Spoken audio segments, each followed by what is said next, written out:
সম্বোধন করার ক্ষেত্রে যদি ভুল হয়ে থাকে সেটা আমি অ্যাকনোলেজ করছি। কারণ আমার এই সংসদে আমি আসছি, আমার 27.5 বছর বয়স। সেখানে মাননীয় স্বরাষ্ট্রমন্ত্রী যখন সংসদে এসেছেন 1991 সালে, আর আমি জন্ম হয়েছি 1998 সালে। তো সেই জায়গাতে যদি কনভেনশনাল যে ভুল আছে আমরা সেগুলো সংশোধন করতেও রাজি। আমাদের যখনই আমাদেরকে নোটিশ করবেন আমরা সেটাকে সংশোধন করে নেব।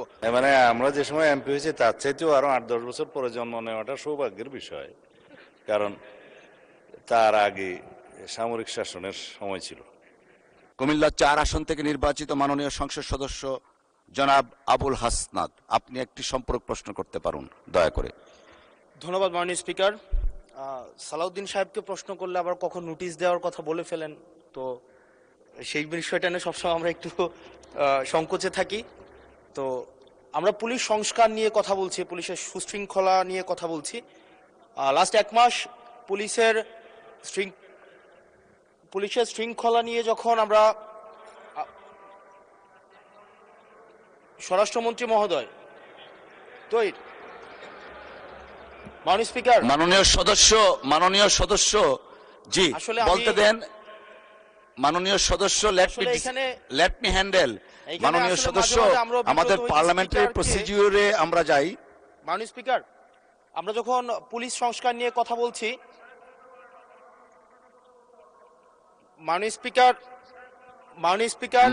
মাননীয় সদস্য আপনি দয়া করে বসুন।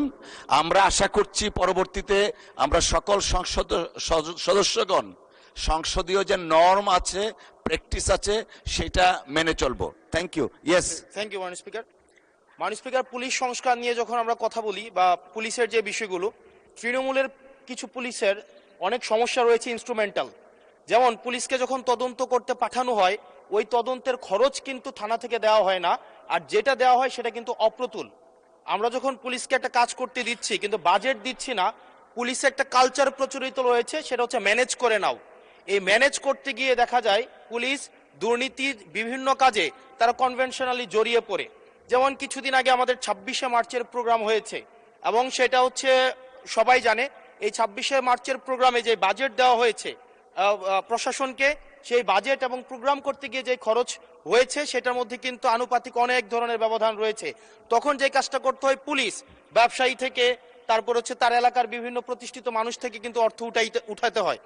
আমার মাননীয় স্বরাষ্ট্রমন্ত্রীর কাছে প্রশ্নটি হচ্ছে, এই যে পুলিশের যথাযথ বাজেট দেওয়া হবে কিনা, যাতে করে তাদের যে রুটিন ডেইলি অ্যাক্টিভিটিগুলো রয়েছে সেই ডেইলি অ্যাক্টিভিটিগুলো যথাযথভাবে তারা পরিচালনা করতে পারে, এবং তাদেরকে যেন ম্যানেজ করে নাও কালচারে যেন না যেতে হয়, এবং কোনো ধরনের দুর্নীতিতে যেন তাদেরকে যুক্ত না হতে হয়। ধন্যবাদ। আর একটা বিষয়, যদি সম্বোধন করার ক্ষেত্রে যদি ভুল হয়ে থাকে সেটা আমি অ্যাকনোলেজ করছি। কারণ আমার এই সংসদে আমি আসছি, আমার 27.5 বছর বয়স। সেখানে মাননীয় স্বরাষ্ট্রমন্ত্রী যখন সংসদে এসেছেন 1991 সালে, আর আমি জন্ম হয়েছি 1998 সালে।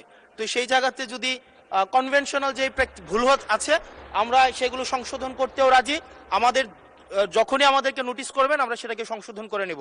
ধন্যবাদ। ধন্যবাদ মাননীয় সদস্য। We are learning every day. ধন্যবাদ। মাননীয় মন্ত্রী। মাননীয় স্পিকার, আপনাকে ধন্যবাদ। এটাই হচ্ছে পার্লামেন্টারি কালচার। আমি বয়স যাই হোক, মাননীয় সংসদ সদস্য হিসাবে আমাকে অ্যাড্রেস করতে হবে যে সদস্য প্রশ্নটি উত্থাপন করেছেন। আর্লি এজে পার্লামেন্টে আসাটা একটা সৌভাগ্যের বিষয়। আমরা সবারই উজ্জ্বল ভবিষ্যৎ কামনা করি।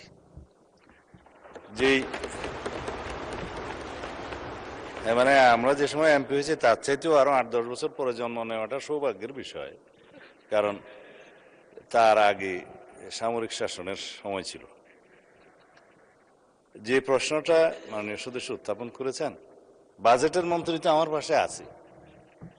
এখন আমরা অনুরোধ করব পুলিশ বাহিনীকে আরো বেশি কর্মক্ষম করা এবং দুর্নীতিমুক্ত রাখার জন্য যথাযথ বাজেট তিনি দেবেন, এবং সেই বিষয়ে আমরা আগামী বাজেট অধিবেশনে পুলিশের বাজেট বৃদ্ধির জন্য আমি একটা প্রস্তাব মাননীয় অর্থমন্ত্রীর কাছে মাননীয় প্রধানমন্ত্রীর মাধ্যমে করে রাখছি। এটা সত্য কথা যে পুলিশের যে পরিমাণ রিসোর্স দরকার, যে পরিমাণ বাজেট দরকার, সেই পরিমাণ আমাদের অর্থনীতি সহ্য করতে পারে না বলেই হয়তো আমরা দিতে পারি না। তবে আমরা একটা ট্রান্সপারেন্ট এবং জবাবদিহিমূলক পুলিশি ব্যবস্থা যদি কায়েম করতে চাই, পুলিশ যেন অন্য কোনোভাবে ম্যানেজ করার কালচার থেকে বেরিয়ে আসে, সেটা আমাদেরকে নিশ্চিত করতে হবে। ধন্যবাদ মাননীয় সদস্য।